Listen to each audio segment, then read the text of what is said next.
So, I am looking at the sun. Now, today I'm looking at the sun I'm looking back. Right now, I'm looking back around May when we were around a different sector of the sphere, around a region where Alpha Centauri is at this location around the sector. Today, we are like over here in in this sector, as we making it towards September.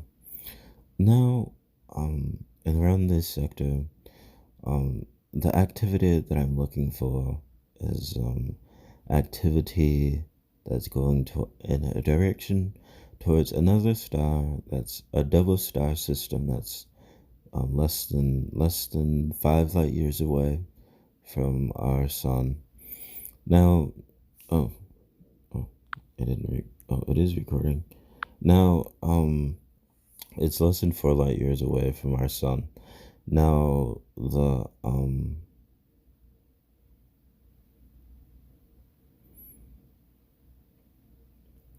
what was I looking for? Sorry, I got distracted thinking I wasn't recording when I was.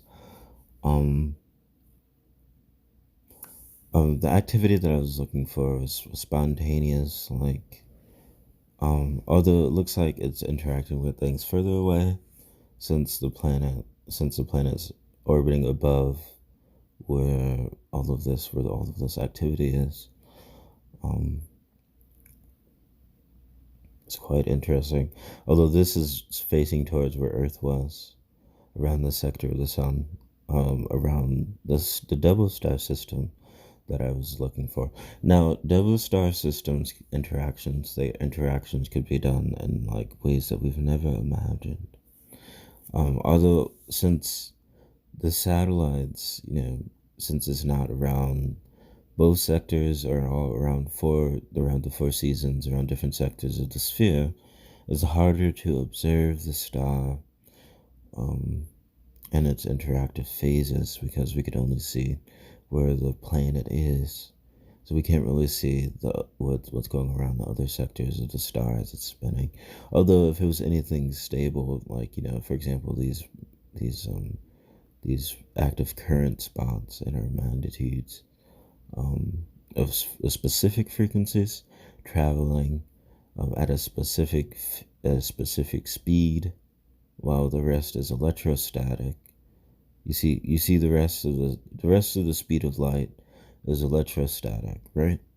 You see the vacuuming phases, which faster is vacuuming faster than the electrostatic.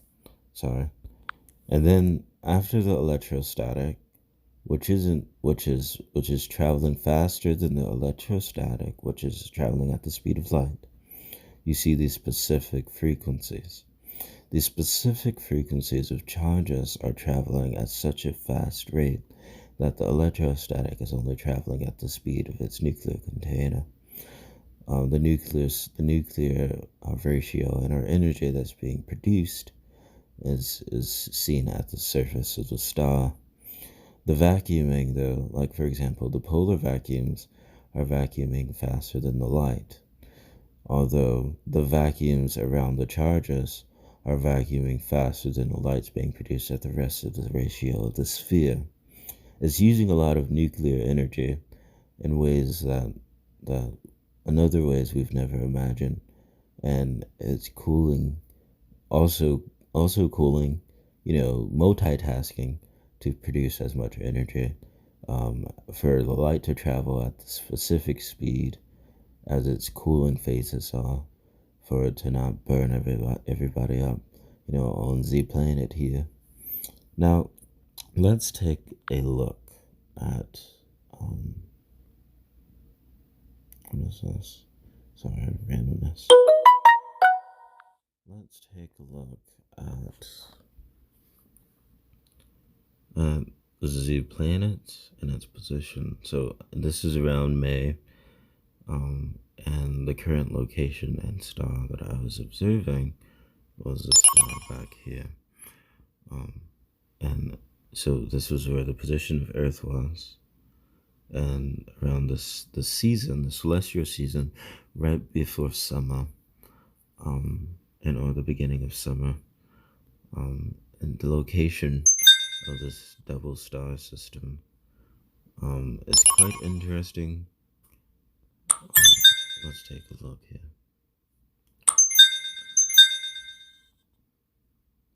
Now, a few years ago, a few cycles ago, Jupiter was around this sector of the sphere, positioned where the double star system is.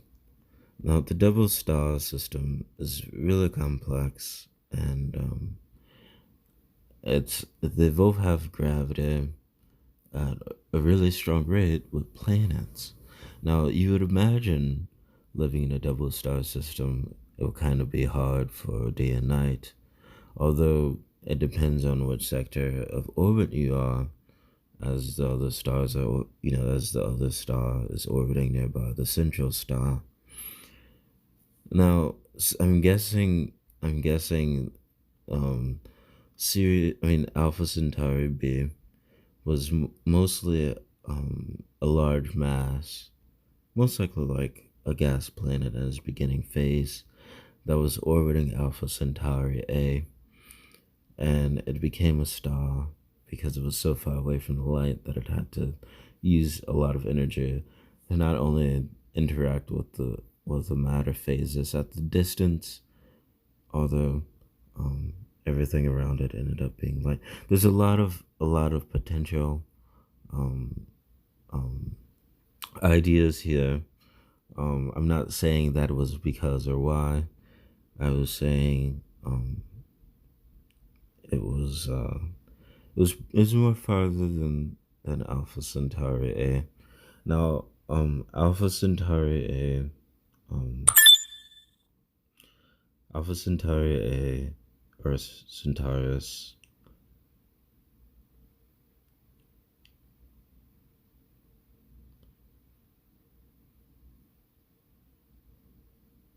was the yellow dwarf.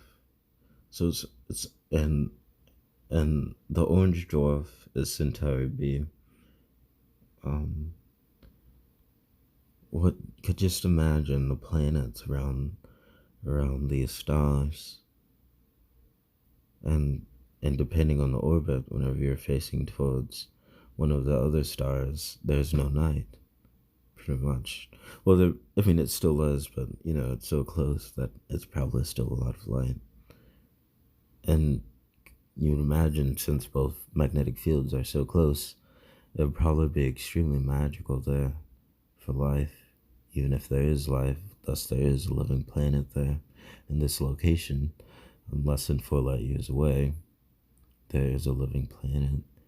If there's humans there, or a human-like species next to ours, just imagine how different they would be because of their stars and their star-like interactions going on inside the magnetic field and the gravity of their planet. They could probably be floating in the air, flying around right now, because the gravity variation on their planet is probably a little lighter or a little stronger. But if it's a little lighter, they could just be flying around in their atmosphere with boots or something, completely different than how we travel with cars because of Earth's gravitational field. Now, sorry about that. Now, the other nearest star system that's less than 10 light years away will be Sirius. And Sirius is our other neighbor that's really close, that's less than 10 light years away, that is another double star system. Now, these double star systems are really ingenious to me. Let's go back. Sirius here. Let's visit Sirius and let's check out its double star.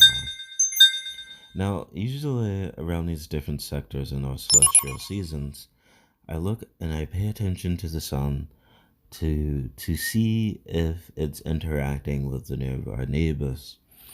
The nearby neighbors have an intelligent system, obviously because stars are there, and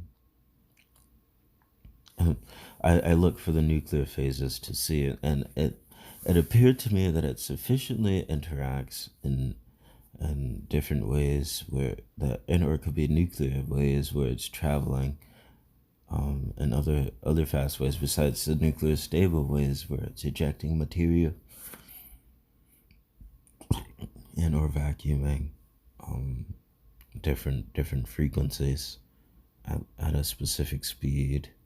Thus, if these specific frequencies from these nearby neighbors are interacting with our sun and our star, its vacuuming phases became apparent that it's more inside, active, and or sometimes it's mostly out, where the magnitudes reach the surface. Although the nuclear phases of the sun is interesting. It's so many different, it's thousands, millions of billions, infinite different nuclear reactions where it could be doing things either to inside of the sun instead of interacting outside, and or to inside to the its localized solar system where its nearby planets would be getting most of its interactive phases on the surface, and or to inside when it's a little darker seeming around the sphere. So yes, it's an intelligent system, and the nearby neighbor stars of our universe is also an intelligent system. And I want to create things to send to the nearby neighbors. Um, Most likely their traveling would be done with nuclear research, so it would constantly travel at a constant rate and land on the living planets. Most likely Alpha Centauri, solar, Alpha Centauri star system. So back to Centauri, or back to our solar system, where we can go back home, where we are localized, where Earth is. So we see our star, and we observe the nuclear phases that happens quite, you know, all the time here. So again, this is back in May.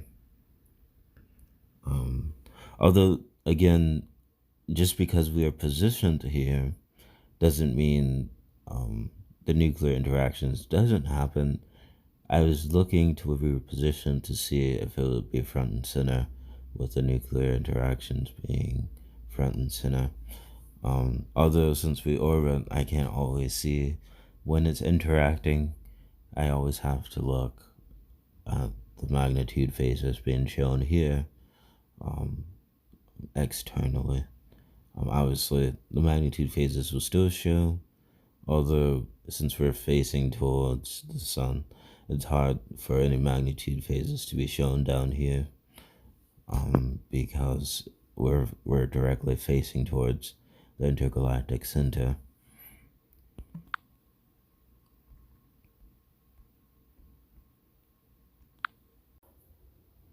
So, again, last thing, as I'm looking back at the ideas I had for Trentium Lab, well, I thought about Trentium Lab way back in 2008 or 2007.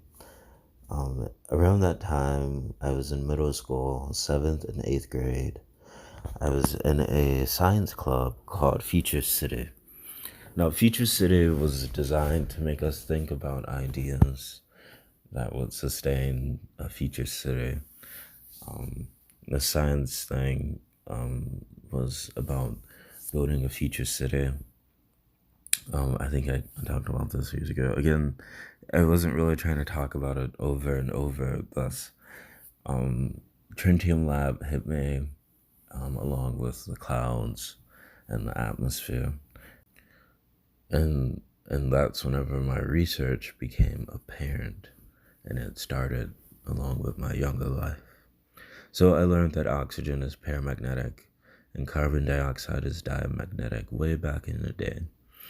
Back then, I was thinking about different ways to to filter and or attract and store these different gases into these mechanical tools, using gases to go into the atmosphere and using different mechanical tools to vacuum the atmosphere, as it's constantly vacuuming at a fast rate. The separation of oxygen, nitrogen, carbon dioxide, and other elements into the atmosphere was the biggest introduction to trentium lab here. So we're gonna go back to what was I gonna talk about? I think I was gonna talk about something. But, yeah.